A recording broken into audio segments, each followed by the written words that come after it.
அமைச்சர்கள் மீதான வழக்குகள் பிப்ரவரி மாதம் முதல் விசாரணைக்கு ஏற்றுக்கொள்ளப்படும் என உயர்நீதிமன்றம் உத்தரவு பிறப்பித்துள்ளது. விவரங்களோடு இணைகிறார் செய்தியாளர் சுரேஷ். வணக்கம் சுரேஷ். சென்னை உயர்நீதிமன்றம் பிறப்பித்திருக்கக்கூடிய உத்தரவில் பிப்ரவரி மாதம் எந்த தேதிகளில் இந்த விசாரணையானது நடைபெற உள்ளது? மேலும் விவரங்கள் என்ன? வணக்கம்.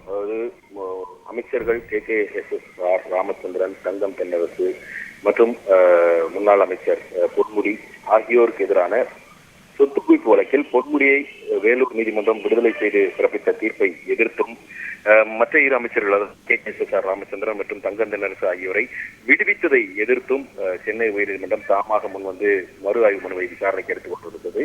அதே போல முன்னாள் முதல்வர் பன்னீர்செல்வம் மற்றும் முன்னாள் அமைச்சர் வளர்மதி ஆகியோருக்கு எதிரான சொத்து குவிப்பு வழக்குகளில் அவர்கள் விடுவிக்கப்பட்டதை எதிர்த்தும் சீராய்வு மனுக்களை சென்னை உயர்நீதிமன்றம் தாமாக முன்வந்து விசாரணைக்கு எடுத்திருக்கிறது.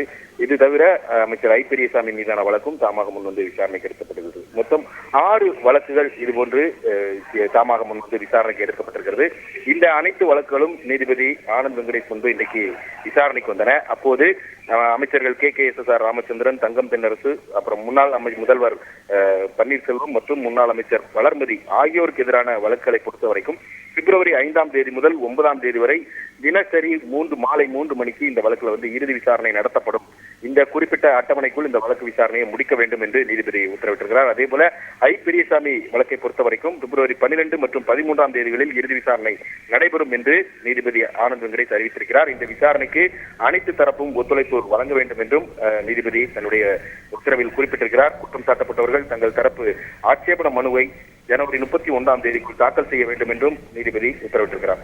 இதே போல அமைச்சர் பொன்முடியை விடுதலை செய்ததை எதிர்த்த தாமாக முன்வந்து விசாரணைக்கு எடுத்த வழக்கை பொறுத்த வரைக்கும் அந்த வழக்கை விழுப்புரம் நீதிமன்றத்திலிருந்து வேலூர் நீதிமன்றத்திற்கு மாற்றுவதற்கு உயர்நீதிமன்றத்திடம் நிர்வாக ரீதியாக கோரிக்கை வைக்கப்பட்டதா என பொன்முடி மற்றும் அவருடைய மனைவி மற்றும் லஞ்ச ஒழிப்புத்துறை தரப்பில் ஜனவரி 30ஆம் தேதிக்குள் விளக்கம் அளிக்க வேண்டும் என்று நீதிபதி ஆனந்த் வெங்கடேஷ் உத்தரவிட்டிருக்கிறார். முன்னாள் அமைச்சர் பொன்முடி வழக்கை பொறுத்த வரைக்கும் பிப்ரவரி 19ஆம் தேதி முதல் 22ஆம் தேதி வரைக்கும் இறுதி விசாரணை நடைபெறும் என்றும் நீதிபதி அறிவித்திருக்கிறார். இந்த வழக்கை பொறுத்த வரைக்கும் இந்த வழக்கில் விசாரணை நீதிபதியான வசந்த லீலா ஏற்கனவே இந்த வழக்கில் தன்னுடைய விளக்கத்தை உயர்நீதிமன்ற பதிவுத்துறைக்கு அனுப்பி வைத்திருக்கிறார்.